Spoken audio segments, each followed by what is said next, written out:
She whispered Russian to comfort a crying boy. Mafia boss froze and demanded find out who she is. The rain fell on the windows of the small Brooklyn cafe in relentless gray sheets, blurring the world outside into a watercolor of wet pavement and hurried footsteps. It was a miserable Tuesday, a good day to be invisible, which suited Viktor Morev perfectly. He sat in the rear booth, the vinyl cracked beneath his weight, nursing a black coffee that had long since gone cold. This was not his world. His world was one of armored cars, sterile high-rise offices overlooking Manhattan, and the silent, heavy weight of absolute authority. But those places were loud, even in their silence. Here, amidst the smell of burnt coffee and damp wool, he could almost breathe. His right-hand man, Dima, sat 2 tables away, facing the door, pretending to read a soggy newspaper. Dima hated these excursions. He saw threats in every dripping umbrella, in every customer who stayed too long. Viktor saw nothing but ghosts. He was haunted, not by the men he had buried, but by the one he had failed to save, Katya, his sister. The memory of her was a shard of glass lodged beneath his ribs. It never healed, and with every breath it shifted. He remembered Moscow, the iron-gray sky, the smell of diesel fumes. He had been a boy himself, barely 15, responsible for his 14-year-old sister. He had looked away for 1 minute, just 1 minute at the crowded market, and she was gone. Trafficked. The word was bile in his throat. He had spent the last 20 years building an empire, ostensibly in shipping and logistics, but in reality, he was the Pakhan, the boss of the Morev Bratva. He had all the power in New York, yet he could not find one girl. He could not undo that single, fatal minute. The bell above the cafe door jingled, a sharp, cheerful sound that Viktor's mind registered as an intrusion. A small boy, no older than 4, wandered in, dragging a tiny, sodden teddy bear. He was alone. His face was blotched red, his lower lip trembling. He looked around the small, warm cafe, his gaze landing on the half-dozen patrons, and his composure shattered. A desperate, terrified wail filled the room. Customers looked up, annoyed. The barista at the counter froze, unsure what to do. Viktor watched, his chest tightening. The sound of a child's fear was a frequency he could not tune out. Then she moved. A waitress, who had been silently wiping down a table in the corner, set her rag down. Viktor hadn't even noticed her. She was slight, with dark hair pulled back in a simple, severe bun, and wore the cafe's drab brown apron. She moved not with efficiency, but with a quiet hesitation, as if she was apologizing for taking up space. She approached the boy slowly, her worn sneakers making no sound. She did not loom over him. She knelt, bringing herself down to his level, so she was looking up at him. The boy's cries hitched. The waitress tilted her head, a small, sad smile touching her lips. She said nothing in English. Instead, a sound flowed into the quiet cafe that stopped Viktor's heart. It was Russian, soft, melodic, and aching with a familiarity that punched the air from his lungs. "Tishina, moi koroshi," she whispered. "Hush, my good one." Viktor's hand, reaching for his cup, froze mid-air. The ceramic hung suspended between the table and his mouth. The boy sniffled, wiping his nose on his sleeve. He looked at her, his blue eyes wide with confusion. The waitress, this girl, reached out a hand, not to touch him, but to gently stroke the soggy ear of his teddy bear. "Taina Odin," she murmured, "you are not alone." She continued speaking, her voice a low lullaby, a thread of impossible comfort in the harsh city. "Visivi poryadke. Taivi bezopasnosti. Everything is all right. You are safe." Taivi bezopasnosti. The word struck Viktor like a physical blow. He was back in Moscow, the night before the market. Katya, terrified of the dark, had crawled into his cot. He had held his little sister, his own arms thin but strong, and whispered that exact phrase into her hair. "Taivi bezopasnosti. You are safe." He had lied in the cafe. The little boy, calmed by the sheer gentleness of her tone, pointed a shaky finger toward the door. "Mama," he choked out. The waitress nodded, her expression full of a profound, unearned understanding. She stood slowly, took the boy's small, damp hand, and led him to the counter, speaking quietly to the barista. A moment later, a woman burst through the door, soaking wet and panicked, crying out a name. The boy ran to her, and the crisis was over. The cafe returned to its dull roar. But Victor Morev's world had tilted. He was still frozen, his coffee cup clutched in a white-knuckled grip. His gaze was locked on the waitress as she returned to her tables. Her shoulders slumped slightly, resuming her cloak of invisibility. Dima, sensing the shift in his boss, was already looking over, his brows furrowed. Victor did not look at him. He kept his eyes fixed on the girl. Her features, high cheekbones, a pale complexion that spoke of sunless winters, and eyes that were too old for her face. She was Slavic, unmistakably. He set the cup down. The sound was a sharp crack in the silence. Dima was at his side instantly, blocking the view. A human shield. "Boss, what is it?" Victor's voice was a low rasp, thick with something Dima had never heard before. Not anger, something deeper. "Find out who she is." The waitress, Alina, felt the weight of his stare before she saw it. It was a physical pressure on the back of her neck, heavy and absolute. She had been invisible for 5 years. Invisibility was survival. "You kept your head down. You spoke only when necessary. You did not make eye contact, and you prayed no one ever remembered your face." She had broken her own rules. The boy couldn't help it. His terror had felt too much like her own. She risked a glance. The man in the back booth was watching her. He was not like the other men who frequented the cafe. He was not a hipster with a laptop, or a construction worker grabbing a coffee. He wore a suit that probably cost more than her entire apartment. It was tailored to fit a physique that was powerful, coiled, and still. But it was his face that held her. It was a hard face, carved from granite and Moscow winters, with eyes so dark they seemed to swallow the light. He wasn't looking at her with desire or even curiosity. He was looking at her as if he was seeing a ghost, a cold dread, sharp and familiar, pricked its way up her spine. She turned away, grabbing a stack of dirty plates. She ignored him. She ignored the way her hands had begun to tremble. Stares like that were dangerous. Stares like that meant you were seen, and being seen was the first step to being caught. Dima was meticulous. He was a shadow, patient and thorough. He picked up her trail the moment her shift ended at 3 o'clock. He watched her pull a thin, frayed coat over her apron, her movements quick and furtive. She did not linger. She took the bus, paying in exact change, her gaze fixed on her own lap. Dima followed in a nondescript sedan, keeping 2 cars between them. He followed her to a rundown apartment building in a part of Brooklyn that was resisting gentrification with stubborn grime.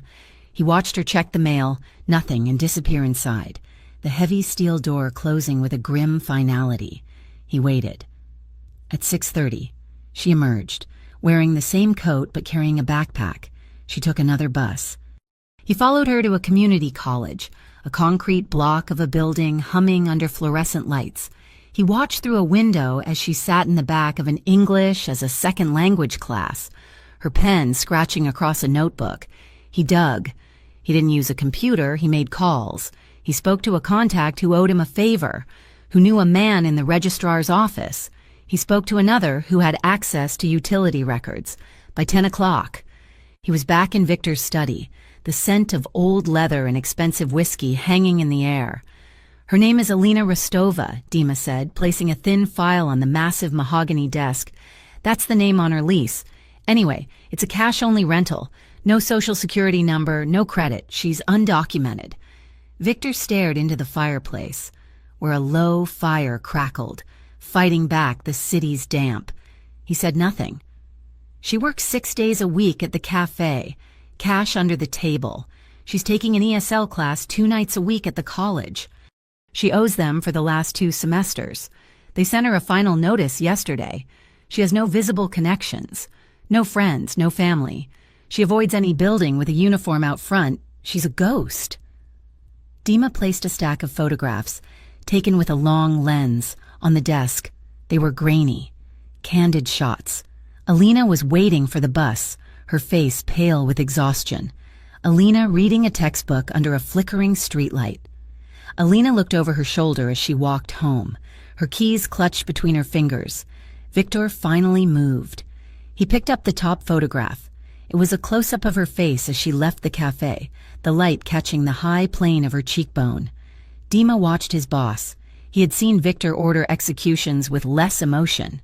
Now, the man's hand was unsteady. "Boss, what is this?" Dima asked, his voice low. "Is she connected? Is she a threat?"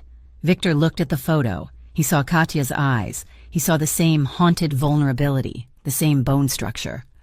It was an echo, a ghost made of flesh and blood, living in his city, working in his territory.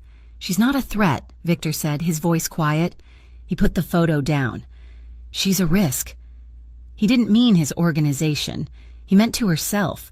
The world was full of men who preyed on ghosts. "Keep a man on her," Victor ordered, turning back to the fire. "A two-man team. I want eyes on her. 24 hours. I want to know when she breathes. And if someone else gets close," Dima asked, "then they are the threat," Victor replied. He didn't explain why. He didn't tell Dima about the resemblance. He couldn't. To speak of Katya was to admit the failure, and to admit the failure was to weaken the armor. But this girl, he could not save his sister. But he could save this echo of her. That night, Alina learned the hard way that her tuition bill was the least of her problems. She got off the bus 2 blocks from her apartment, the late-night walk she always dreaded. The streetlight at the corner was broken, casting the intersection in a deep, menacing shadow. She pulled her keys from her pocket, lacing them through her fingers. Points out. Just as she had practiced, a man stepped out of the darkness of a bodega's closed security gate.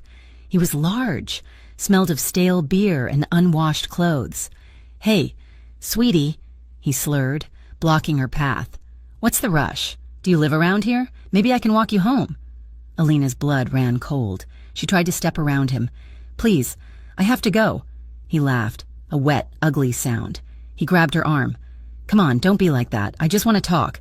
His grip was iron. Panic, cold and sharp, seized her throat. She opened her mouth to scream, but nothing came out. This was it. This was the moment she had feared every night for 5 years, and then it was over. 2 men, seemingly appearing from the pavement itself, were suddenly there. They wore dark clothes, no distinguishing features. They didn't shout. They didn't run. They simply flanked the drunk man. One of them, the taller one, placed a hand on the drunk's shoulder. It was not a violent motion, but the drunk froze, his eyes widening in terror. He seemed to shrink. The tall man leaned in and whispered something Alina couldn't hear. The drunk's grip on her arm vanished. He stumbled backward, hands raised. "No problem, man, no problem, just leaving." He turned and practically ran, disappearing into the night. Alina was left standing, shaking so hard she could barely stand. Her arm throbbed where he had grabbed it. She looked at the 2 men. They were still standing there, like statues, watching the drunk retreat. They hadn't even looked at her. Thank you," she stammered. The tall one turned his head. His face was in shadow, but she felt his gaze. He gave a short, sharp nod, and then they were gone. They didn't walk away. They just melted back into the shadows they had come from, moving with a silent, practiced efficiency that was far more frightening than the drunk had been. Alina ran the rest of the way home. She slammed the door, shot the deadbolt, and leaned against it, her heart hammering against her ribs like a trapped bird. She didn't know what to think. She had been saved, but she had the distinct, terrifying feeling that she had just traded one predator for another. 2 days later, Alina went to the registrar's office at the college, a small wad of crumpled cash in her pocket. It was not enough. It was never enough. She was prepared to beg, to plead for an extension. The woman at the counter, who had always looked at her with mild annoyance, typed in her name. "Alina Rostova?" "Yes, I know I'm late. I just need 1 more week. Please." The woman looked up, her expression confused. "You're not late, honey. You're paid in full." Alina stared. "What? No, that is impossible." "See for yourself." The woman turned the monitor. A green line showed a balance of $0. It was paid 2 days ago. An anonymous donation from the New Start Scholarship Fund. Looks like you got lucky." Alina backed away from the counter, her mind reeling. New Start Scholarship Fund. It sounded fake. She hadn't applied for any scholarship. First, the men in the shadows. Now, this... Someone was watching her. Someone with money. Someone with the power to make men disappear and debts vanish. The confirmation came the next morning. She was at the cafe in the cramped employee locker room, changing into her apron. A small white envelope had slipped through the vent of her locker. Her name was not on it. Her fingers, suddenly numb, fumbled with the seal. Inside was a single piece of cardstock. On it, written in clear Cyrillic script, were 4 words: Vine nevidimka, Vine odni, you're not invisible, you're not alone. The note slipped from her grasp. She leaned against the cold metal, a wave of nausea and fear so potent it buckled her knees. Part of her, the small, lonely part that cried itself to sleep, felt a flicker of warmth. Not alone, but the part of her that had survived, the part that had run and hidden and fought to stay invisible, was screaming. To be known was to be a target.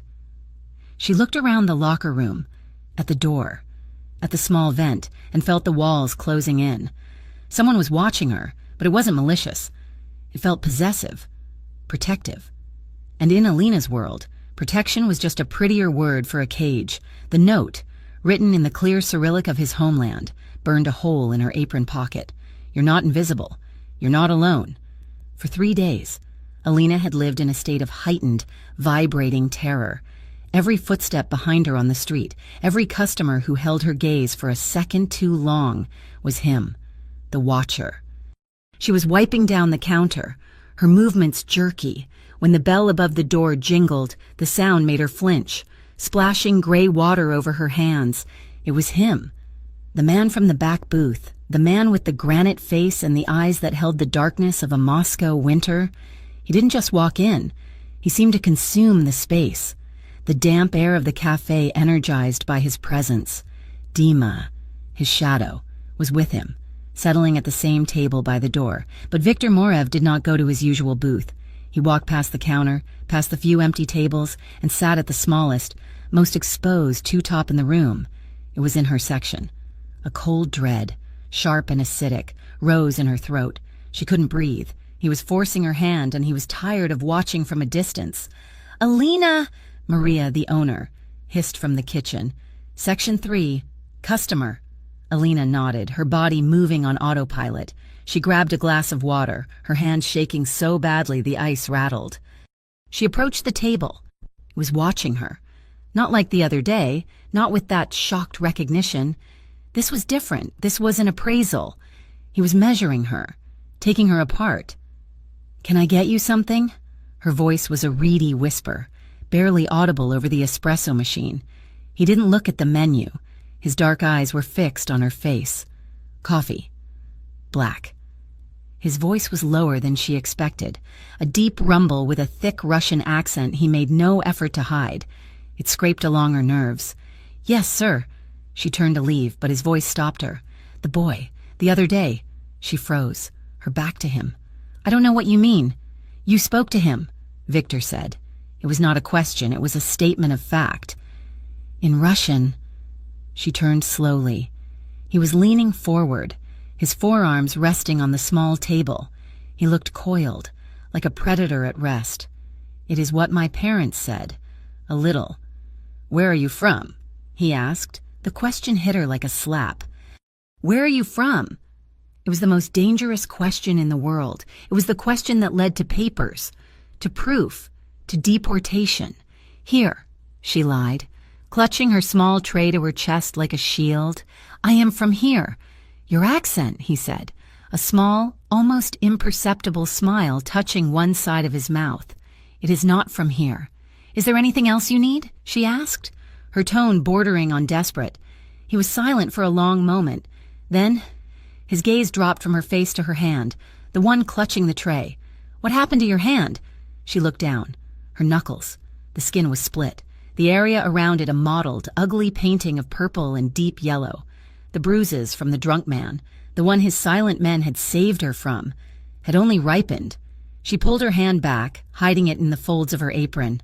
"I tripped," she whispered, the lie tasting like ash. "On the stairs. I'm clumsy." Victor Morev looked at her. He had seen the hands of fighters, of men broken in his cellars, of soldiers. He knew the difference between an accidental fall and the defensive wounds of a fight. This girl, all of 5 feet and maybe 100 pounds, had been in a fight, and she was lying to his face. He said nothing. He just held her gaze, and in that silence, he knew. She was a survivor. She broke first, murmuring, "Your coffee," and fled to the perceived safety of the kitchen. She didn't get his coffee. She burst through the swinging doors, her heart hammering, and leaned against the cold stainless steel refrigerator. She looked at her bruised knuckles. The lie about tripping felt sour. She was always tripping, always running.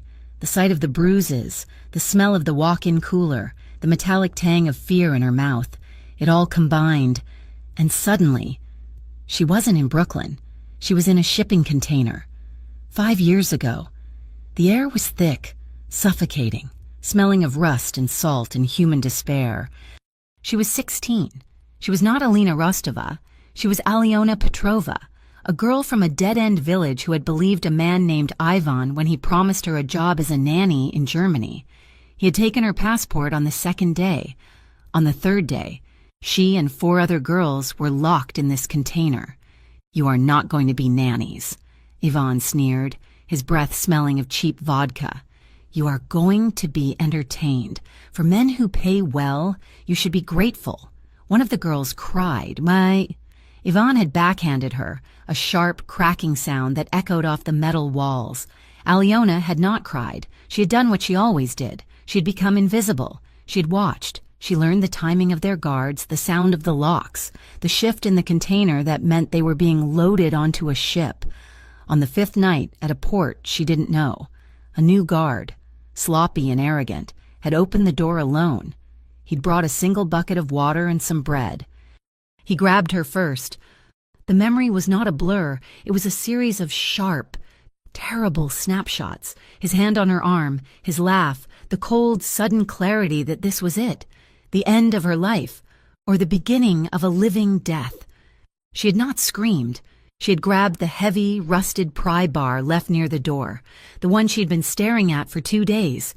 She swung it with all the force of her desperate, terrified body. It connected with his knee. A wet, sickening crunch. He roared, he lunged, but she was already gone. She slipped out of the container and ran. She ran across a dark, chaotic shipping yard, pure adrenaline silencing the screaming in her lungs. She didn't know where she was going. She just ran, climbing over a chain-link fence, her hands tearing open and hiding for 2 days in a stack of empty pallets. Finally, starving and half-mad, she had crept onto a different ship, a cargo vessel hiding in a lifeboat. She had survived the crossing on stolen rainwater and stale crackers. When the ship docked, she had seen the Statue of Liberty. She had slipped into New York, a ghost with no name, no papers, and no past. She became Alina Rostova. She learned English. She learned to be invisible. But the bruises always came back. A shout from Maria snapped her back to the present. "Alina! Coffee! Now!" Alina splashed cold water on her face, took a deep breath, and poured the coffee. When she returned to the table, her hand was steady. He took the cup from her, his fingers brushing hers. It was an accident, but it felt like a brand. She retreated, keeping her back to him, polishing the same counter over and over, acutely aware of his eyes on her. An hour later, the bell jingled again. This time, it wasn't a customer. It was a man in a cheap suit, slick and ill-fitting. He had thinning hair, a rodent-like face, and eyes that were too quick. He scanned the cafe, his gaze passing over the other patrons, and then he saw her. He smiled. It was a wet, predatory smile. Alina's blood turned to ice. It wasn't Ivan, but it was the same type of man. She dropped the rag. She didn't think so. She just moved. She pushed through the kitchen doors, past a startled Maria, and into the cramped, cold walk-in pantry. She pressed herself behind a rack of potatoes, her hand over her mouth, stifling the sobs that threatened to betray her. He was here. They had found her. After 5 years, they had finally found her. In the cafe. Victor watched the entire exchange. He saw the suited man smile. He saw the color drain from Alina's face. He saw the pure, animal terror that sent her fleeing. He didn't move. He simply nodded. Once. Toward Dima. The suited man, disappointed to find his quarry gone, shrugged and walked back out. Dima was on his feet a second later, dropping a $20 bill on his table and following him out into the rain. Dima and his partner, Sergei, cornered the man in the alley 2 blocks away. It was not a fight. It was a professional intervention. "You're looking for someone?" Dima asked, his voice pleasant, as he pressed the man against the wet brick. "I'm just looking for a girl," the man stammered, his bravado gone. "The waitress?" Sergei asked, checking the man's pockets, finding a wallet and a cheap switchblade. "She's a witness to something," the man spat. "My boss, Mr. O'Malley. He just wants to talk to her." Dima's face hardened. The O'Malleys, the Irish, rivals. "She doesn't want to talk to you," Dima said, his voice dropping. He pressed the flat of his hand against the man's throat, just enough to stop the air. "And you are never coming back to this cafe. You are going to forget her face. You are going to forget this neighborhood." "Ponyal?" The man nodded, his eyes wide with terror. Dima let him go. The man stumbled, gasping, and ran. "He's an enforcer for the Irish," Dima reported to Victor on the phone 5 minutes later. "They think she's a witness to something." Victor sat in his car, the rain drumming on the roof. His face was a mask of cold fury. This was complicated. She wasn't just a ghost from his past. She was a target in his present. She was trapped between his world and her own, and she didn't even know it. "She's not safe there anymore," Victor said. "Not in her apartment. Not in that cafe." "What are the orders, boss?" "Escalate," Victor said. "She's running from ghosts. Show her the monster she can trust." That night, Alina found her world had been breached. She returned to her apartment, her body aching with a fear so deep it felt like it was in her bones. She fumbled with her keys, her hands still shaking from the encounter, and pushed open her door. She stopped. The hallway of her tiny, squalid apartment smelled different, not like dust and old cabbage, but like flowers. On the floor, just inside the door, was a large, simple bouquet of white peonies, wrapped in plain brown paper. Next to it sat a small, black box. Her heart stopped. He had been in her apartment. The locks were useless. She backed out, ready to run, but a sound from the box stopped her, a low electronic buzz. It was a phone, a brand new, untraceable burner phone. As she stared at it, the screen lit up. A single text message appeared. "You're not safe. Let me help." The dam broke. The 5 years of running, of hiding, of being strong, all of it crumbled. She slid to the floor, her back against the hallway wall, and finally, she wept. She cried for the girl she had been, for the life she had lost, and for the terrifying, trapped woman she had become.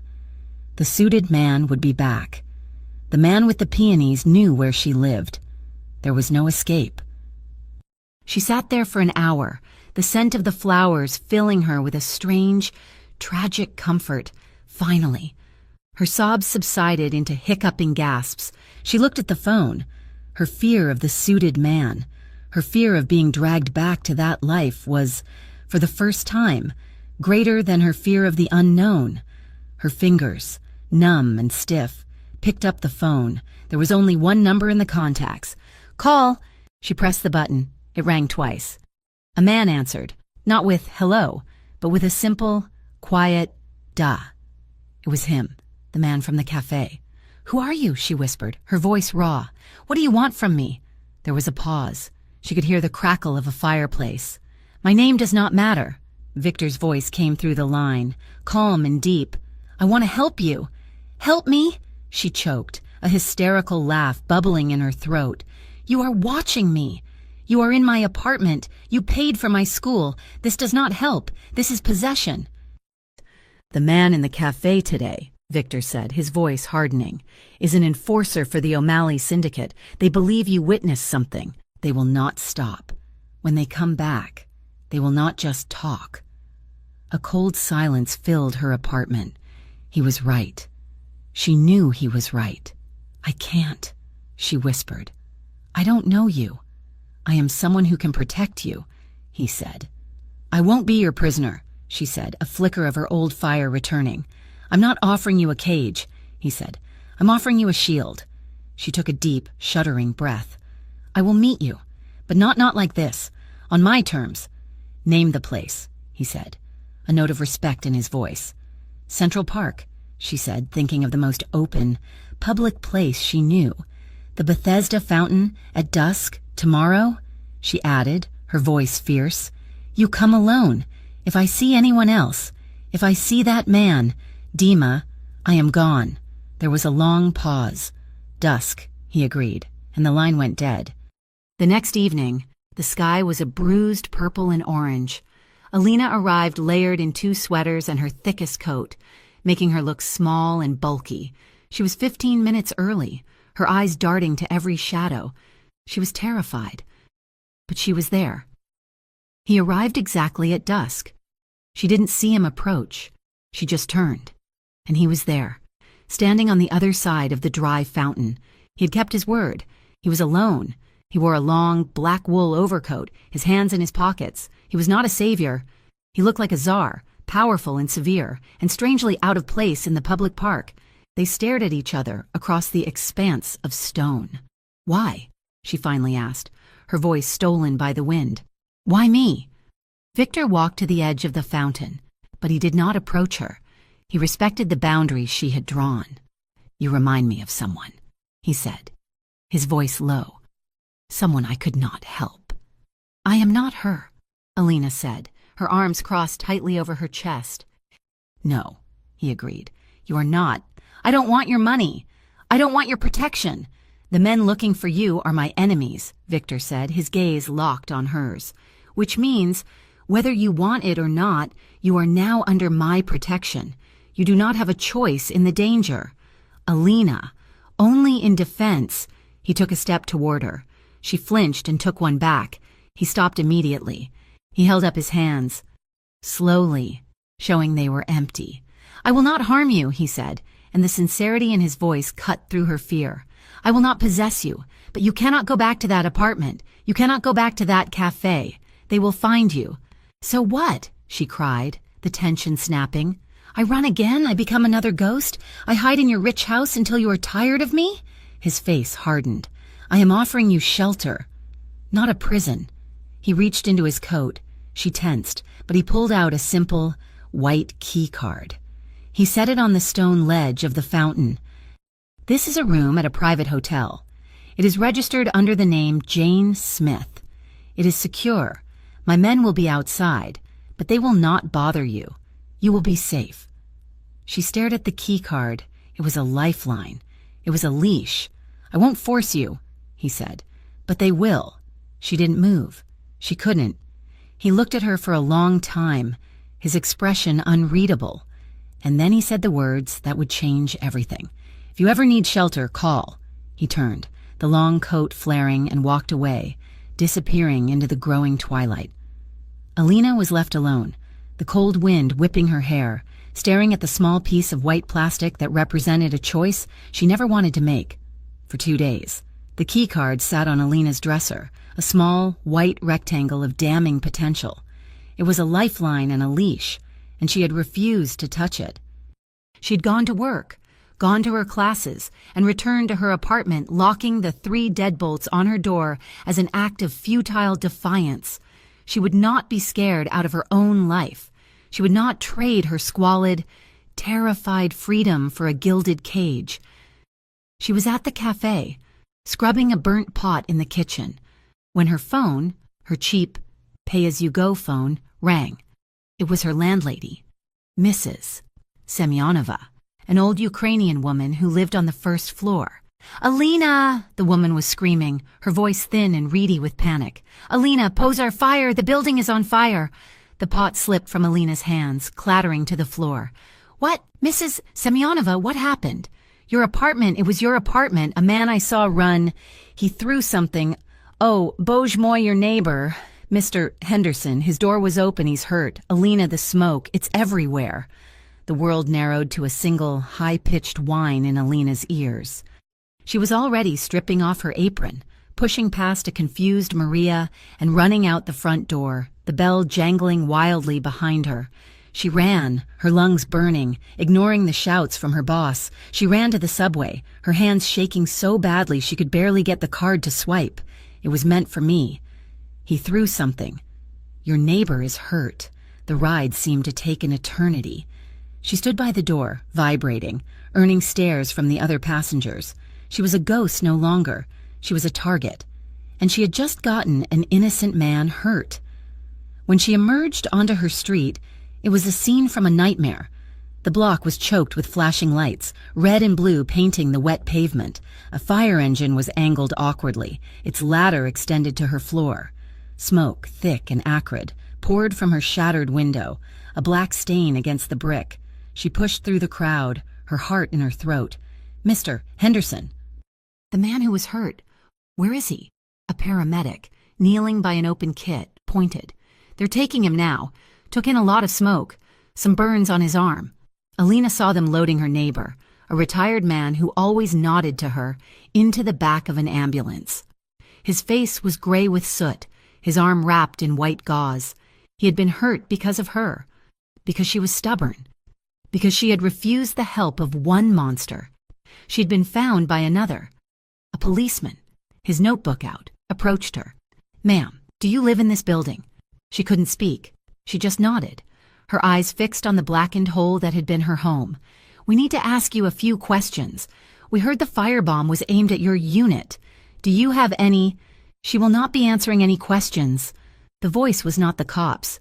It was deep, calm and absolute. It cut through the chaos like a diamond blade. A black sedan, silent and imposing as a shark, had pulled up to the curb. Dima stood by the open rear door, and Victor Morev was watching her from the shadows of the back seat. The policeman frowned. Sir, this is an active crime scene. I need to speak with the resident. Dima didn't even look at the cop. His eyes were on Alina. He took her arm, his grip firm but not unkind. Mister, Morev has been waiting for you. Alina, it is time to go. Hey, the cop started. You can't... Dima flashed the inside of his jacket, revealing something, a badge, identification, that made the cop stop mid-sentence. His eyes widened, and he took a half-step back, his face suddenly pale. We'll be in touch, officer, Dima said, his voice dismissive. He guided Alina, who was moving in a state of pure, numbing shock, into the car. The door closed with a heavy, final thunk, sealing off the sounds of the sirens and the shouting. The inside of the car was silent and smelled of leather and power. Victor sat across from her. He was not looking at her. He was looking at the ambulance as it pulled away, his jaw tight. Mr. Henderson, Alina whispered, her voice a dry rasp. He was just my neighbor. He will be taken care of, Victor said, his voice a low rumble. The best doctors. His apartment will be rebuilt. He will be compensated, and he will never know why. He turned his dark eyes to her. They were not angry. They were weary. But this is what happens. Alina, this is the world you are in. It is not a world where you can be stubborn. She looked down at her hands, which were covered in soot from the subway pole. You were right. Yes, he said. It was not a boast. It was a tragedy.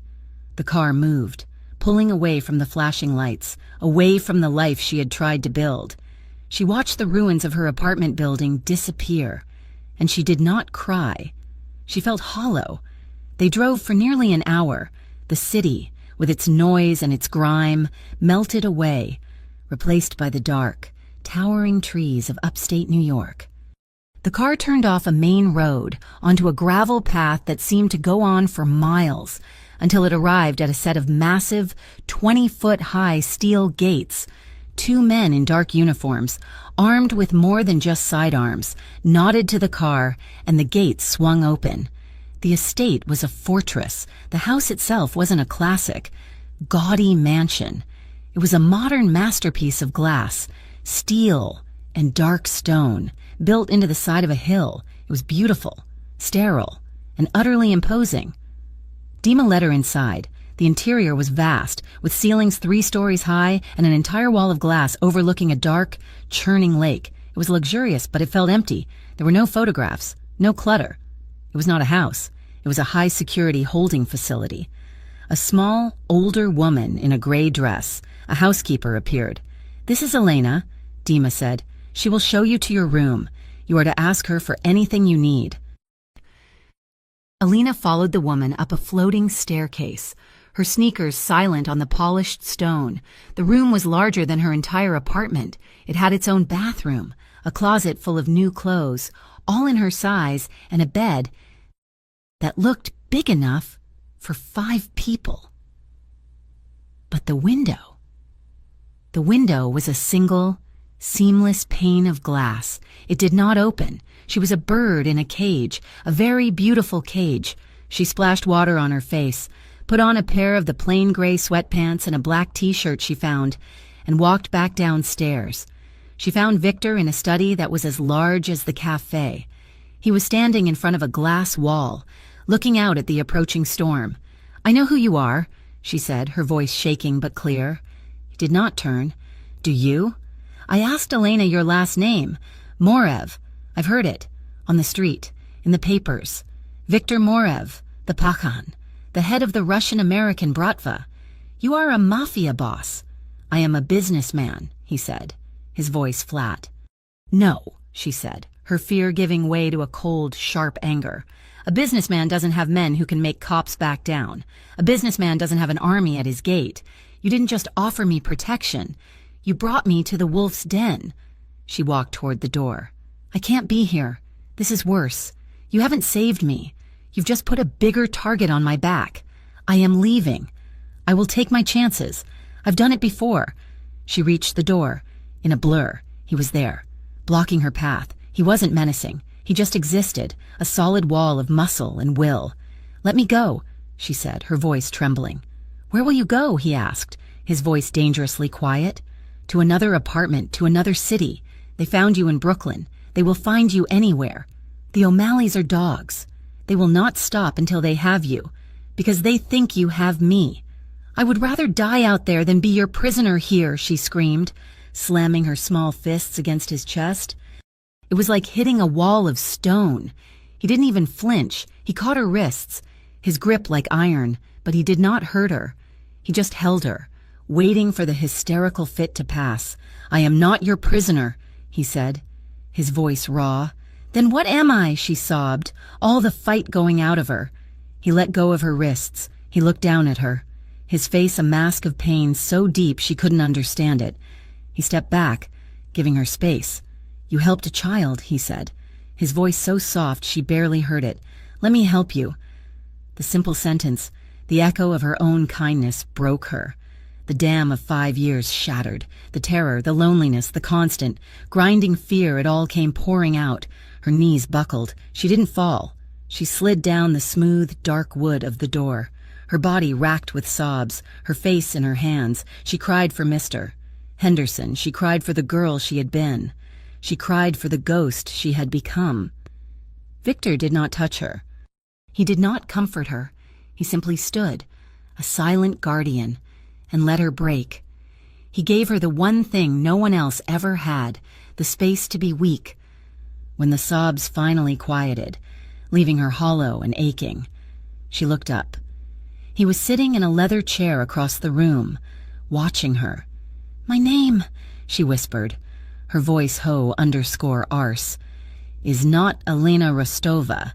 He just nodded, his face unreadable. "It is Alyona Petrova. I am from a small village. No one has ever heard of it. I was 16.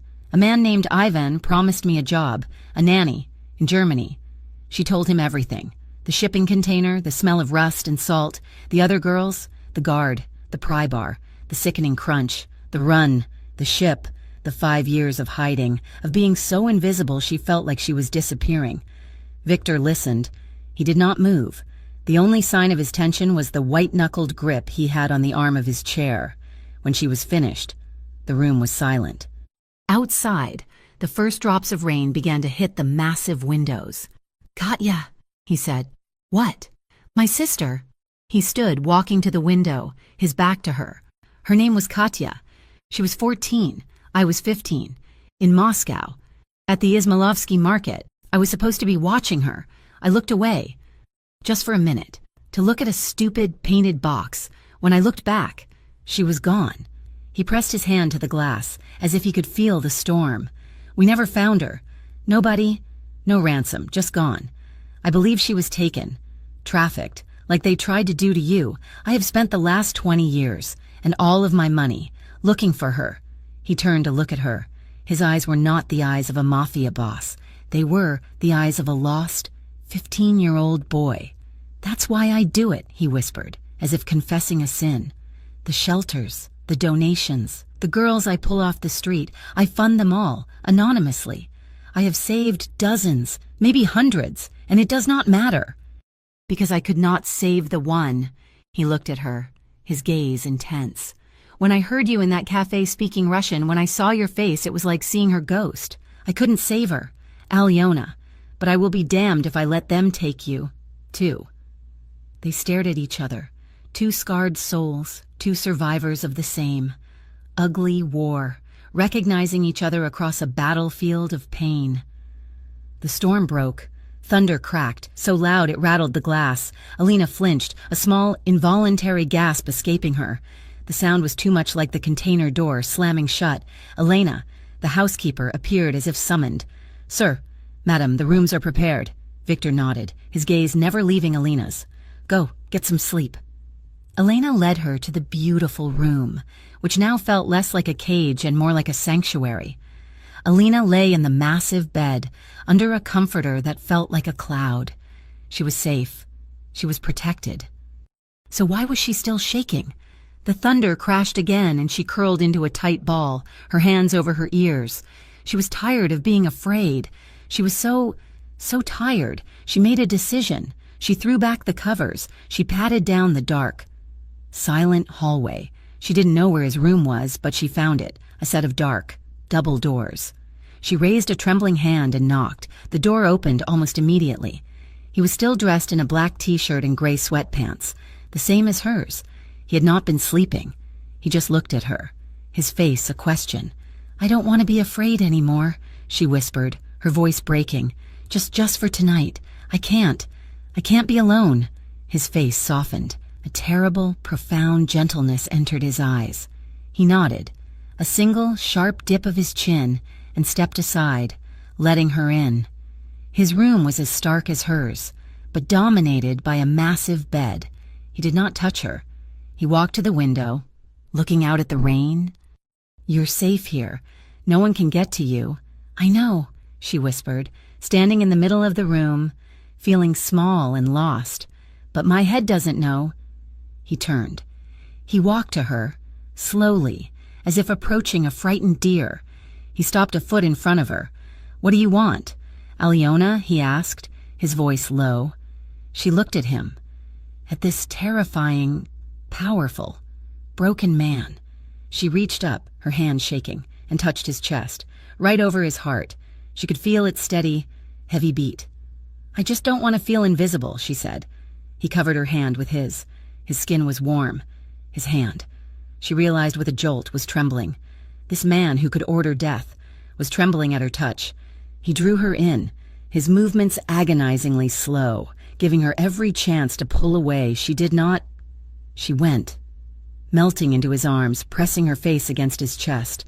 His arms came around her, one hand splayed wide across her back, the other cradling her head. He held her as if she was made of spun glass, as if she was the most precious, fragile thing in his world. He smelled of soap and the storm. "You are not invisible." He murmured into her hair. "I see you." She tilted her head back, looking up at him. The air in the room was electric, charged with the storm outside and the tension between them. His eyes were dark, searching hers. He lowered his head, his lips brushing her forehead, a chaste, protective kiss. It wasn't enough. She rose on her tiptoes, her fingers gripping his shirt.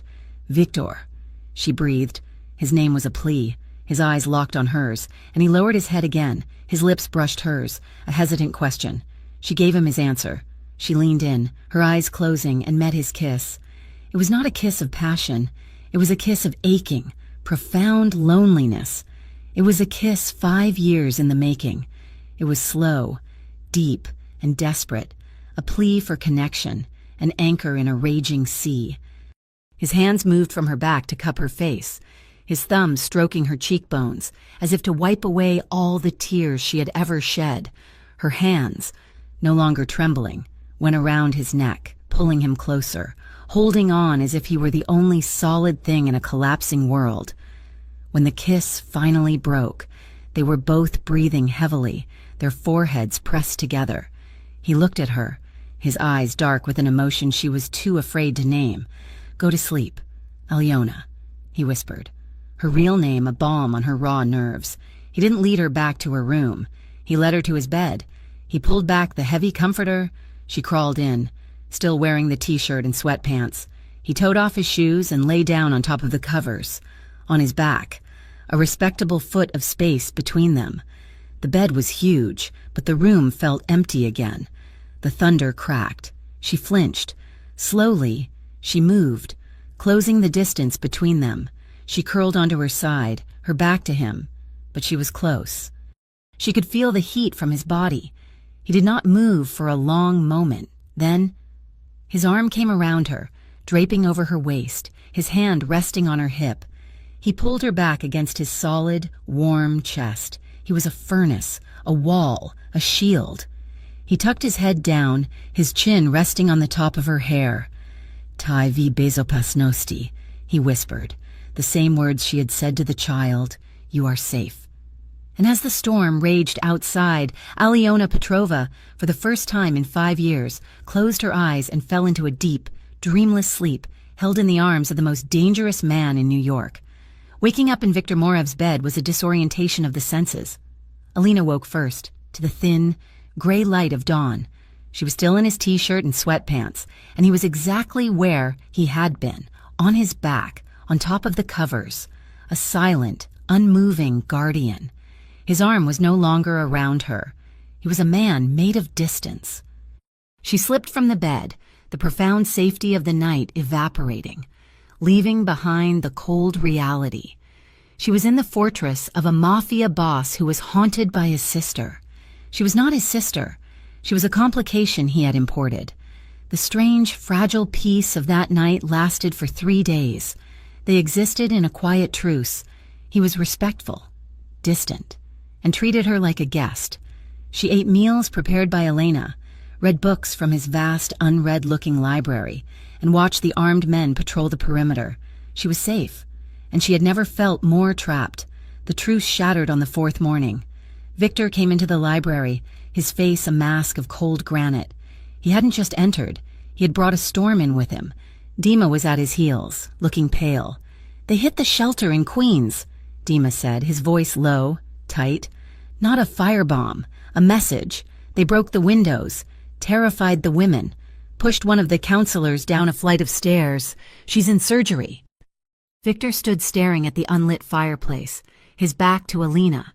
She had frozen in the doorway, a book clutched to her chest. "And," Dima continued, his voice strained, "they hit the clinic in the Bronx, the one we fund for undocumented women. They didn't break anything, they just talked. They told the night staff that Viktor Morev's charity was a lie, that he was the one trafficking. They're poisoning the well." Victor's hand, resting on the marble mantel, clenched. Alina could see his knuckles turn white. "This is O'Malley," Victor said. It was not a question. "It's worse, boss," Dima said. "The shelter in Queens, the security on that location, the address it's known only to 5 people. Me, you, and the 3 senior captains. The clinic is even tighter. Only you and I knew the routing for that funding." The implication hung in the sterile, silent air. A leak, a mole. Not just a low-level rat, but someone high, someone in his inner circle. Victor turned, and for the first time, he looked truly, terrifyingly angry. His gaze was glacial. "The O'Malleys are not smart enough to find these places. They are being led. Someone is giving them the keys to my house." He was not talking about the estate. He was talking about his work. the secret penance he paid for his sister's loss. They were attacking his soul. They are doing it to lure you out, Dima said. I know what they are doing. Victor's voice was a low growl. They are doing it, Alina said, her voice shaking but clear. Because of me. Both men turned, their dark, intense energy focusing on her. They had forgotten she was there. They were looking for me, she said, stepping into the room. At the cafe, the man said I was a witness. Now they are attacking places for women like me. This isn't just about you. This is about me. They are using me to get to you, and you to get to me. Victor's face softened almost imperceptibly. Alyona, this is not your concern. You are safe here. I'm not safe, she shot back, her fear finally burning into a clean, hard anger. I am in a cage, and out there, women are getting hurt because of me. A woman is in surgery because I am hiding in your library. I am tired of hiding. What you are suggesting is insane, Victor said, already knowing where her mind was going. Use me, she said, her voice gaining strength. They are looking for me. Let them find me. Niet. The word was a violent explosion. Absolutely not. I will not put you on a platter for those animals. You won't be, she said, walking right up to him. She was dwarfed by his size, but her gaze was level. You will be watching. Your men will be everywhere. They want me. Fine. But this time, I am the trap, not the bait. I am tired of running. Victor, I am tired of being the ghost. Let me fight back. He stared down at her, a war raging behind his eyes. It was the protective instinct of the man who held her in the dark versus the cold calculation of the Pakhan. She's right, boss, Dima said quietly. It's the only way.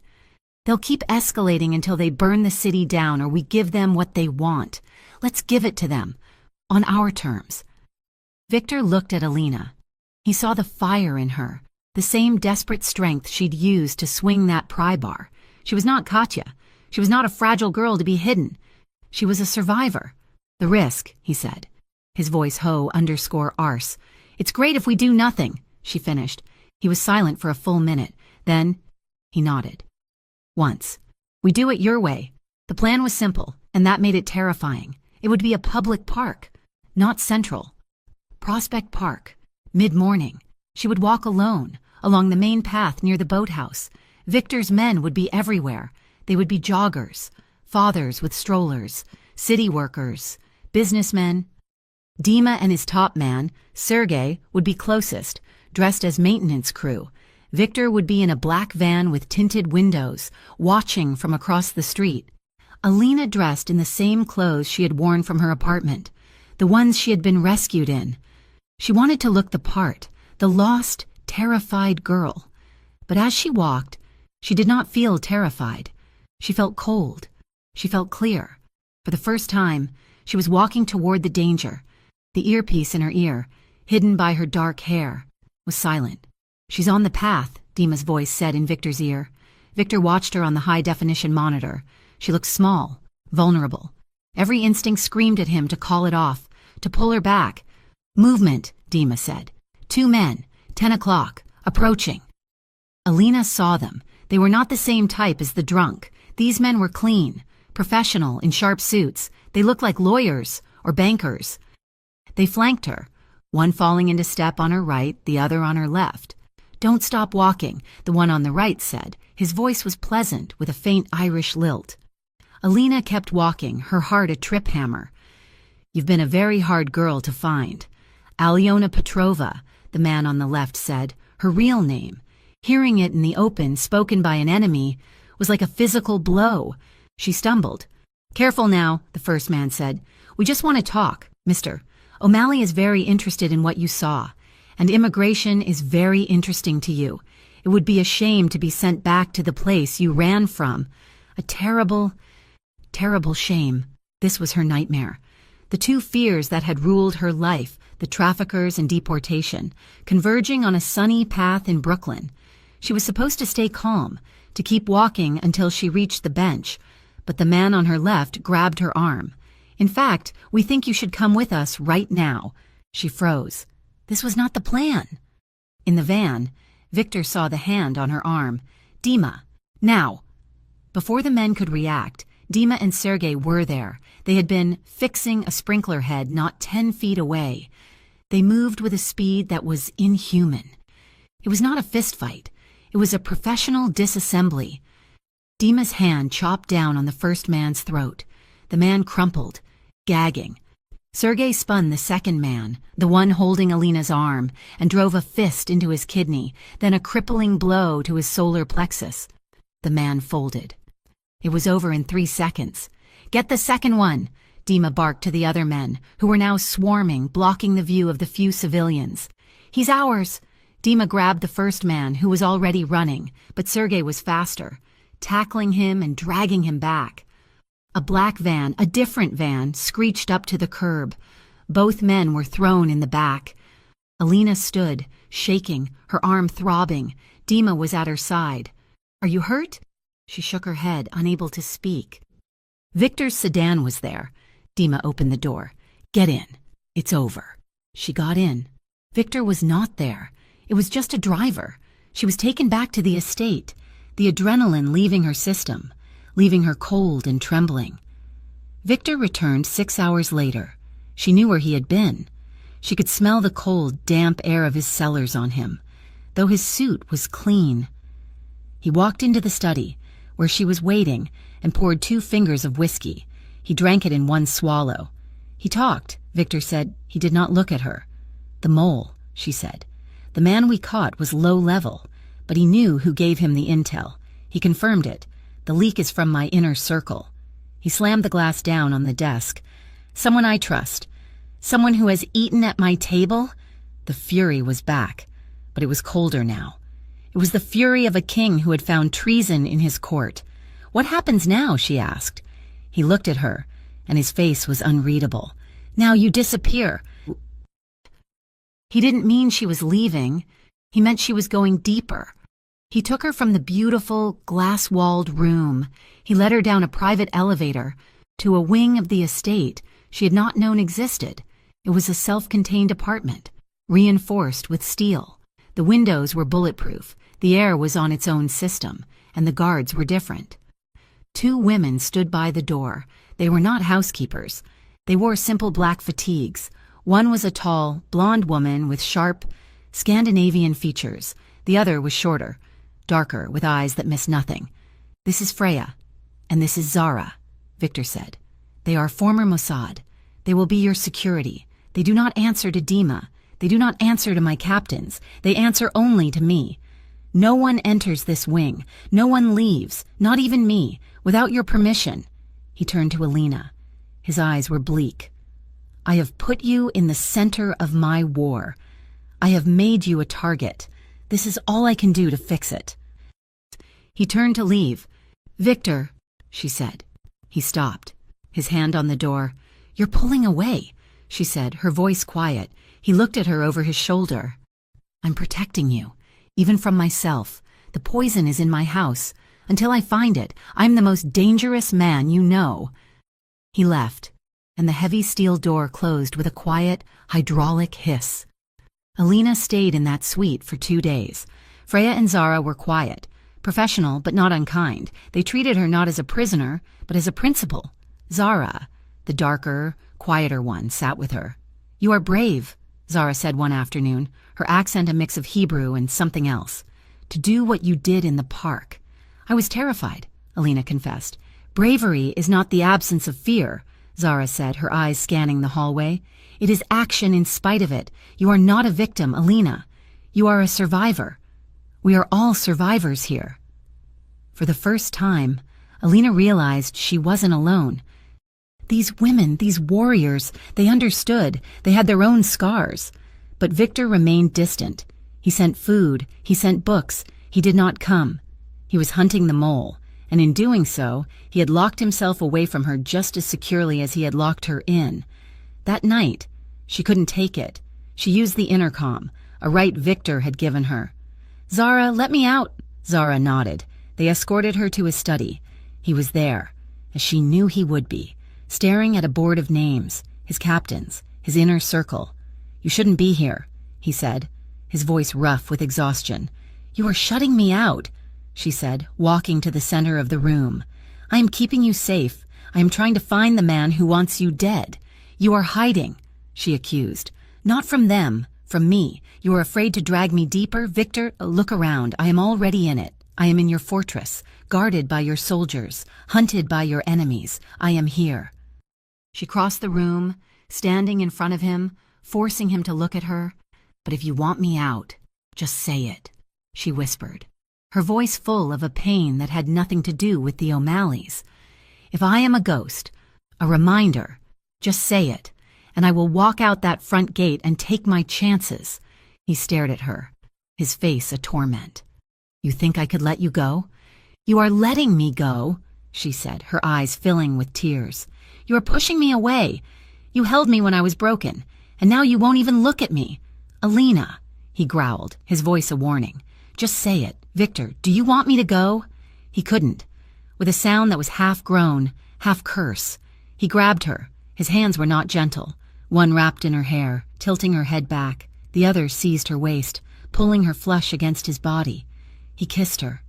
It was not the slow, aching kiss from the storm. This was rough, desperate, like a man dying of thirst. It was a kiss of fear, of possession, of a control he had completely lost. It was all the words he couldn't say. "I'm terrified. Don't leave. You are mine." She didn't fight. She met his desperation with her own, her hands coming up to grip his face, her nails biting into his skin. She kissed him back with all the fear and anger and loneliness she possessed. He broke the kiss. His forehead pressed to hers, his breath ragged. "You are a fool to be here," he whispered. "Then you are a fool to let me stay," she whispered back. He looked at her, his eyes dark with an intensity that stole her breath. He lifted her as if she weighed nothing and carried her from the study, up the stairs, past her secure wing, and to his bedroom. He kicked the door shut. He set her on her feet, but he did not let her go. His hands moved from her waist, up her back, his fingers tracing her spine. "This is a mistake," he breathed, his lips brushing her ear. "No more running," she whispered. This time, there was no hesitation. His hands, the hands of a killer, were agonizingly slow. He unbuttoned the simple shirt she wore, his knuckles brushing her skin. His touch was electric, his control absolute. He was checking, always checking, his eyes asking the questions his mouth would not. She answered by placing her trembling hands on his shirt, on his chest. She undid the first button, then the second. She needed to feel him. She needed to know the man was not made of granite. He shrugged off his jacket, letting it fall. He removed his shirt, her fingers splayed across his chest, tracing the hard muscles, the faint tracings of old scars. He was real. He slowly, reverently, pushed her shirt from her shoulders, his gaze fixed on her face. He was watching for any sign of fear. She met his gaze, vulnerable but unbroken. Their bodies spoke in a language of lingering touches, of skin meeting skin, of silent, desperate understanding. He kissed her again, but this time it was not the rough kiss from the study. It was deep. It was slow. It was an act of emotional intimacy that was more profound than any words they had shared. He kissed her collarbone, his hands trembling as they traced the line of her hips. She arched into him, a silent plea. There was no rush. There was only the rain starting to tap against the window, the low light of the room, and the shattering, terrifying relief of two vulnerable souls finally shedding their armor. They fell asleep entwined, her head on his chest, his arms locked around her. They were a tangle of limbs, a mess of exposed scars and shared breath. He was a Mafia boss with a traitor in his midst. She was a marked woman with a forged name. But in the darkness, they were just Victor and Aliona. And for the first time, they were not alone. In the cold, sterile quiet of his estate, Victor Morev became a hunter. The intimacy he had found with Alina did not soften him. It made him sharper. The betrayal was not just a strategic leak. It was a violation of his home, of his past, and now, of her. He sat in his study, not sleeping, not eating. He looked at the names on his board, his 3 most trusted captains, and Dima. He reviewed the security logs, the financial transfers, the phone records. The captains were clean. Their movements were accounted for. Their finances were stable. Then he looked at Dima. Dima, his right hand, his shadow. The man who had been with him since the early days in Brighton Beach. The man who knew where everybody was buried. And more importantly, where every shelter was built. He found it. A series of small, untraceable wire transfers to an offshore account. Not payments to Dima, but payments from him. Payments that began 3 months ago, just before the O'Malleys started getting accurate intel. He was being blackmailed. Victor didn't send for him. He waited. At 7 in the evening, Dima entered the study, as he always did, to give his end-of-day report. "Boss," Dima said, his voice clipped. "All quiet today. The O'Malleys are—" "Sit." Victor's voice was a low command, cutting through the room like a blade. Dima froze. He saw the board. He saw the printouts on Victor's desk. He saw the look in his boss's eyes, a cold, dead calm that was more terrifying than any rage. Dima's face went pale. He did not sit. "I treated you as a brother," Victor said, his voice quiet. He stood but did not move from behind the desk.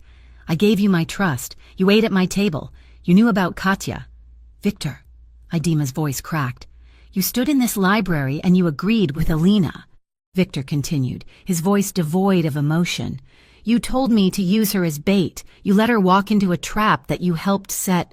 "No," Dima said, shaking his head. "Never. I never knew they would grab her. I just gave them shelter. The clinic, just locations. Never people. And the counselor in the hospital? The women you terrified? They are not people?" Victor's hand moved, resting on the butt of the pistol on his desk. "Tell me why. Give me one reason why I should not tear your heart from your chest." Dima's composure shattered. The loyal soldier evaporated, leaving a terrified, broken man. He fell to his knees. "My sister," he choked, tears streaming down his face. "Mila, my little sister, in Odessa. They found her. O'Malley's men, they sent me a video. Victor, they knew about Katya. They knew it was your weakness. They used your pain against me." Victor's face, carved from granite, twitched. This was a wound he understood. "They told me if I didn't give them something, they would put her in a container, just like we always feared. I just gave them buildings. I thought I was trading bricks for her life. I never thought they would find Alina. I swear on my mother's grave." Victor stared at the man who had been his brother. The betrayal was absolute, but the reason was a poisoned mirror of his own life. He had built an empire to save one girl. Dima had betrayed that empire to save his own. "Get up," Victor commanded. Dima, shaking, pulled himself to his feet. "You will give me the account numbers, the names, the contacts, everything, and then you will pack a bag." "Boss?" Dima's eyes were wide with a desperate, pathetic hope. "I'm sparing your life," Victor said, his voice flat, dead. "But you are exiled. You are no longer Bratva. You are no longer my shadow. You are nothing. You will leave New York tonight. If I ever see your face again, if I ever hear your name, your sister's life, which you just bought with mine, will be forfeit. Now, get out of my sight." Dima's shoulders slumped. He had been given death, and he had been given life. He nodded, a broken, jerking motion, and left the room. Victor stood in the silence. The betrayal, a cold, heavy weight in his chest. He was now, truly, alone. He had no one to trust, except for the woman sleeping in his bed, the woman he had dragged into this war. 2 days later, the war came to him. A package arrived. Not a bomb. A courier who was immediately detained hand-delivered it to his gate. But the man was a fool, a simple messenger. The package contained a small, leather-bound ledger and a burner phone. Victor opened the ledger on his desk. Alina, who had refused to leave his side since Dima's exile, watched. The pages were a list of names of girls. Next to them, locations, dates, and prices. It was a trafficker's accounts book, and on the first page, written in O'Malley's arrogant script, were 2 names, Alyona Petrova, Katya Mareva. Alina's hand flew to her mouth, a small, choked gasp. Victor stared, his sister's name. After 20 years, his entire body became cold, then hot. It was a lie. It was a trick, but what if it wasn't? The burner phone rang. Victor put it on speaker. Morev? A beautiful book, isn't it? The voice was slick, laced with an Irish lilt. It was Sean O'Malley. My father had a saying, everyone has a price, and everyone has a ghost. I just happen to have yours. Both of them. What do you want? Victor growled. A conversation. Man to man, you, me, and the girl. She's the one who started all this, after all. A simple trade. Morev. The ledger is the full list for a truce. You pull out of the docks, you stop choking my territory, and you stop hunting me. And if I refuse, then the list, with your sister's name and the little ghost name on it, goes to every news outlet in this city. A present from the O'Malley Syndicate. Prominent Russian businessman linked to international trafficking ring. It'll destroy you. And his voice darkened. I'll send a copy back home. To the men your little Aliona ran from. I hear Ivan is very eager to get his property back. Alina's blood turned to ice. Ivan. He knew Ivan's name. The Red Hook shipping yard, Pier 4, midnight, come alone, you and the girl, no army, Morev, or the list burns, and so does your legacy. The line went dead. Victor slammed his fist on the desk. Zara, Freya! The two guards were in the room instantly. Lock her down, he commanded, his eyes black with rage. She is not to leave her wing. No! Alina grabbed his arm. Victor, no! You can't! He turned his face into a mask of fury. I am ending this. You will stay here. You will be safe. Safe? She cried, her fingers digging into his suit. You think locking me in a room is safe? He wants me. He used my name. He used her name. This is not your war. Victor, it's our war. You are not going alone. I will not risk you. Aliona. You're not risking me, she said, her voice dropping, her gaze fierce, meeting him. You are trusting me. You taught me that. Zara and Freya taught me that. I am not the girl in the container anymore. I am not your sister. I am the woman who is standing right here, telling you that you are not doing this alone. Tiny Odin, you are not alone. Do not leave me behind. He looked at her, at the fire in her eyes, the steel in her spine. She was right. She was not a ghost to be protected. She was a warrior, forged in her own fire. To hide her now would be to dishonor her. He brought his hand up, cupping her face. Aliona, say yes, she whispered. He closed his eyes. Duh. The Red Hook shipping yard was a graveyard of rusted metal and shadow. The air was thick with salt and diesel. Victor and Alina arrived, not alone, but not with an army. 10 of his best men, including Sergei, had melted into the shadows of the containers an hour earlier. Victor and Alina walked into the open space under a single, flickering sodium lamp. Sean O'Malley was there, flanked by a dozen of his own men. He was a younger man than Victor expected, with ginger hair and a smirk that seemed permanently affixed to his face. Victor Morev, O'Malley said, clapping his hands, and the girl who started it all, Aliona. Or is it Alina? It's so hard to keep track. You're a long way from home, love. Alina's hand tightened inside her coat pocket, her fingers brushing the small, cold pistol Victor had given her. You have the ledger, Victor said, his voice flat. I do. O'Malley held it up. And in exchange, you're going to give me silence and territory, the entire Red Hook operation. It's mine. In return, I give you this list of ghosts, and I forget your little pet even exists. You think you can come into my city, blackmail my man, threaten me, and I will give you my territory? Victor asked, a dangerous quiet in his voice. I think your sister's name is worth it, O'Malley sneered. Or has she been gone so long you've forgotten her face? That was the last word he should have said. Now, Victor said. It was not a word. It was a command that detonated that night. Victor's hand was already moving, his own gun clearing his coat. Sergei, perched on a container, fired, and the lamp overhead exploded, plunging the yard into chaos, lit only by the muzzle flashes. O'Malley's men opened fire. Victor grabbed Alina, pulling her behind a stack of steel barrels. Bullets sparked off the metal. Stay here, Victor roared, but in the confusion, Two of O'Malley's men had circled. One grabbed Alina from behind, his arm locking around her throat. "Boss, I've got the girl!" She was being dragged, her feet scraping the gravel. She couldn't breathe, but she wasn't the girl from the container. She remembered Zara's voice, stomped the instep. Hard, Alina drove her heel down, crushing the man's foot. He roared, his grip loosening, elbow, solar plexus. She slammed her elbow back into his stomach. He gasped, the air exploding from his lungs. His arm was still around her. Wrist, twist, drop. She grabbed his wrist with both her hands, twisted it violently, and dropped her entire body weight. A wet, sickening snap echoed in the dark. He screamed. She was free. She rolled, grabbing the pistol from her pocket, her hands shaking but her purpose clear. Victor, who had just put 2 bullets into another man, saw her. He saw her escape. He saw her stand, weapon ready. A surge of terror and a fierce, burning pride ripped through him. He kicked another pistol toward her.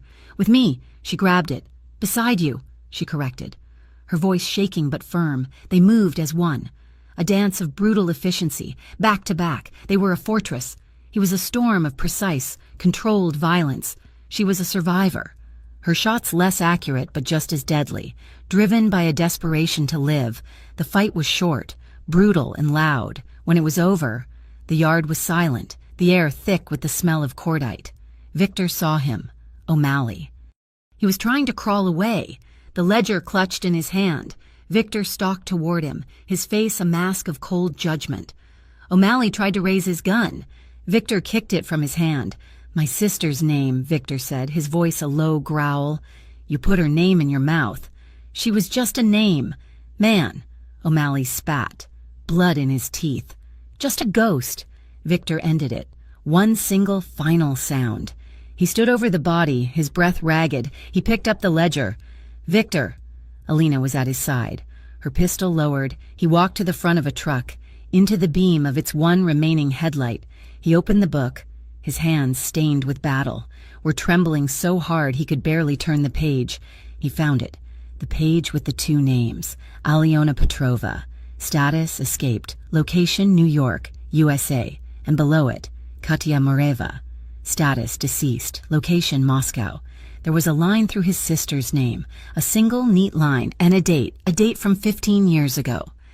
She had died all those years ago. She was never trafficked. She was never in a container. She had died in Moscow. Just died. He had been chasing a ghost. He had built an empire, funded shelters, destroyed men, all in the name of a rescue that was never possible. The hope that had fueled him, that had driven him for 20 years, was a lie. He didn't make a sound, but his legs gave out.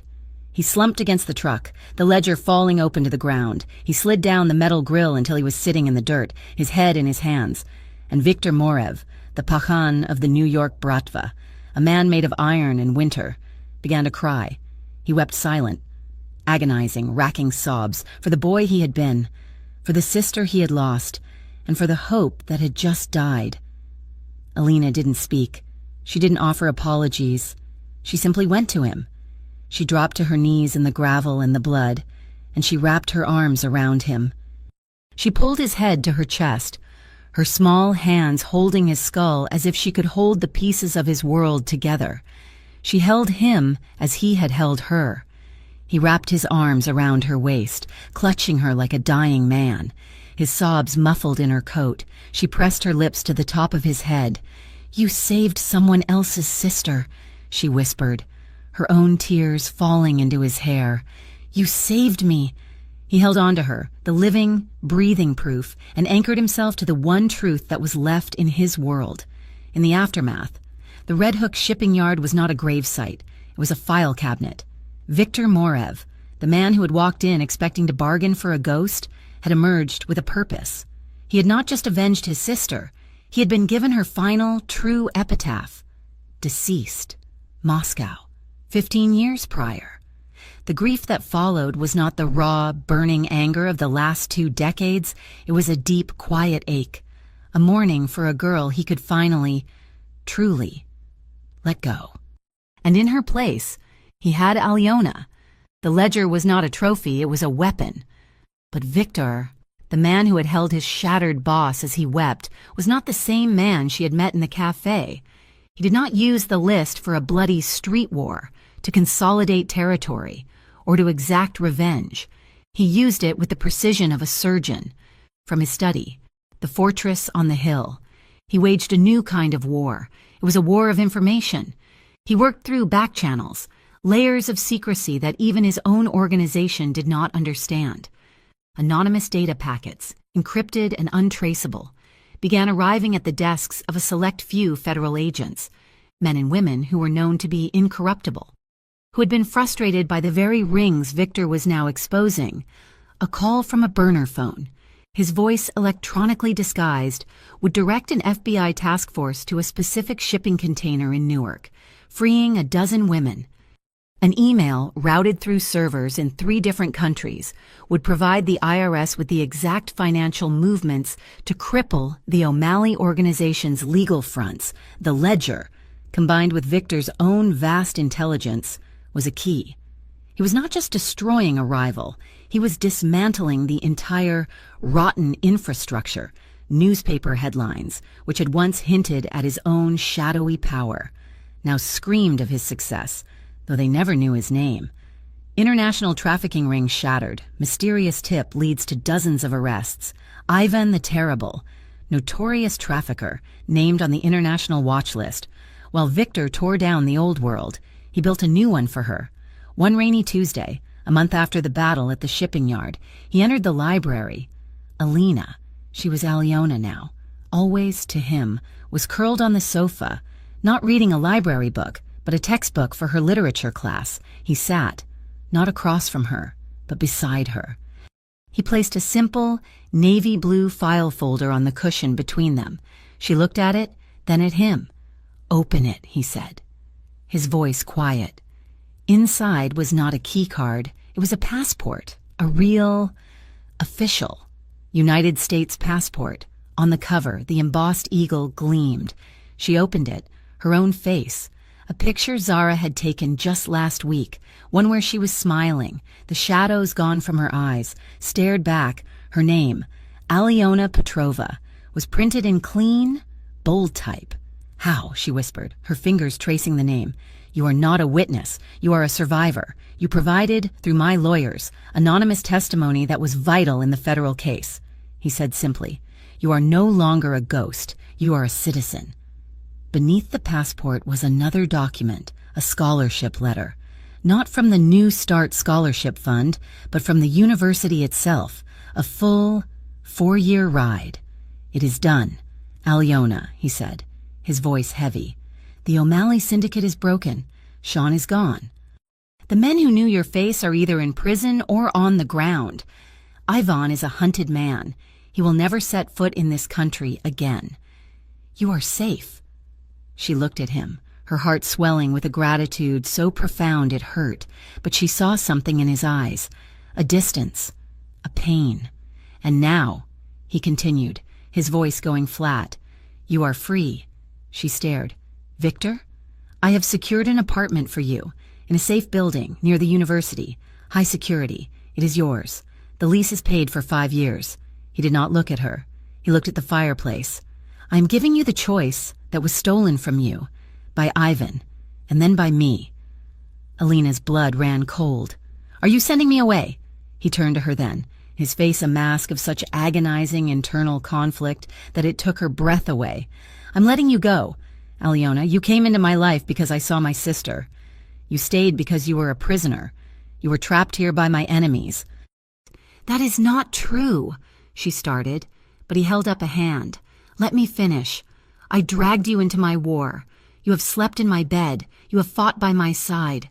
You have held me while I broke. You have paid every debt. You owe me nothing." He finally met her gaze. "You are a citizen. You are a student. You have a future.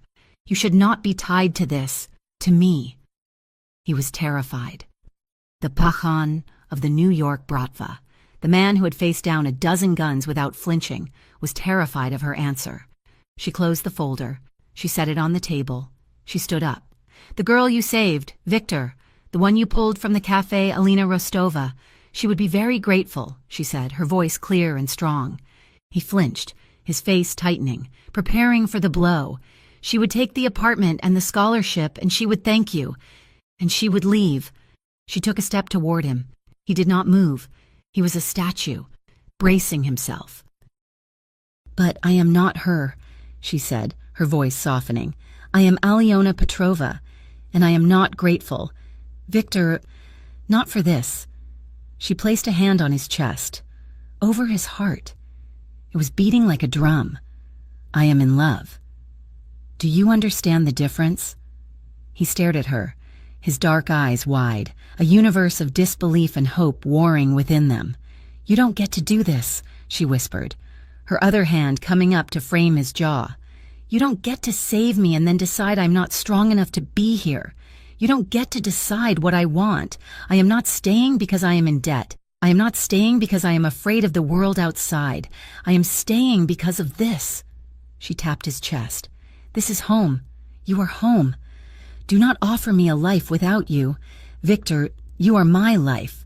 He made a sound, a low groan, and his arms came around her, pulling her against him, burying his face in her hair.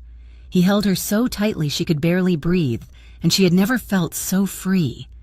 "Ya tebya lublyu," he murmured into her skin, the Russian words raw, torn from the deepest part of his soul. "I love you. God help me. Alyona, I love you." He did not take her to the new apartment the next morning, at sunrise. He woke her. He didn't say a word. He was dressed, not in a suit, but in dark jeans and a simple black cashmere sweater. He handed her a coat. They drove in silence, not in the armored sedan, but in a vintage, dark green Aston Martin that he drove himself. He drove them out of the fortress, away from the guards, and back into the heart of Brooklyn. He parked on the same street, across from the same small, quiet cafe.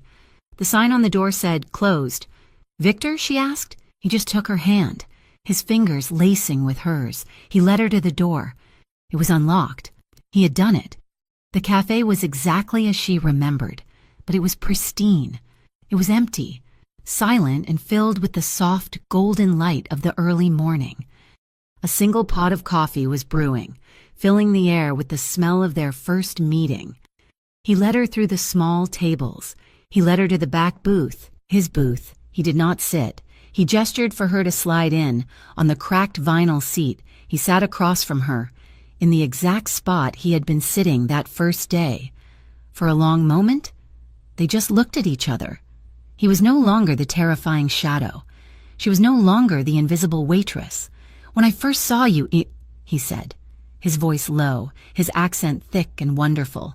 "I was not seeing you. I was seeing a ghost. I heard your words, but I was hearing my past. I was not listening." He leaned forward, his powerful hands resting on the small table between them, palms up, an invitation, an offering. "I am listening now. Alyona," he whispered, his eyes dark and full. "Say it again." She knew. He wasn't asking for the memory of the boy. He was asking for himself.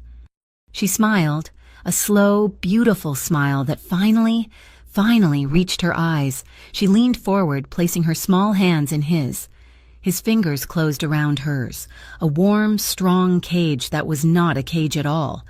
She said the words, the lullaby that had stopped his heart, the magic spell that had started it all. "Tishina, moi koroshi," she whispered. He closed his eyes, his thumb stroking the back of her hand. "Taine Odin?" His eyes opened. They were clear. "Tai vi bezopasnosti, tai liubim." She held his gaze, her heart full. "You are safe now," she translated, though she knew he didn't need it. "You are loved." He stood, pulling her gently to her feet, drawing her out of the booth. He brought her hands to his lips, kissing her knuckles, the ones that had once been bruised. "And so are you," he murmured. He framed her face, his hands gentle, and he kissed her. It was not the kiss of aching loneliness from the storm. It was not the desperate, frantic kiss from his study. It was a kiss of arrival. It was a kiss of promise. It was slow and deep and absolute. It was the end of a war and the beginning of a life. It tasted of coffee and the morning sun and the profound, unshakable certainty of home. They stayed for a long time, drinking coffee, talking about the future of literature classes and quiet mornings. Finally, the sun was high over Brooklyn. He stood and held out his hand for her. She took it. As they walked to the door, Alina glanced back at the booth. His heavy, black pistol, the one that had been his constant companion, his symbol of power and his burden, was sitting on the table. He had taken it off when he sat, and he had not picked it up. He saw her look. He looked at the gun, then at her. He gave his head a small shake, and his fingers tightened around hers. He was choosing love. He was choosing her. He was leaving the war behind. He pushed the door open. The bell above it jingled, a bright, cheerful sound that cut through the silence. Hand in hand, Viktor Morev and Alyona Petrova walked out of the cafe, leaving the shadows and the ghosts behind. They stepped out into the noise and the light of a brilliant New York morning. No longer strangers, no longer invisible, and no longer alone. Thank you for listening to this story. We hope you enjoyed the journey with Viktor and Alina.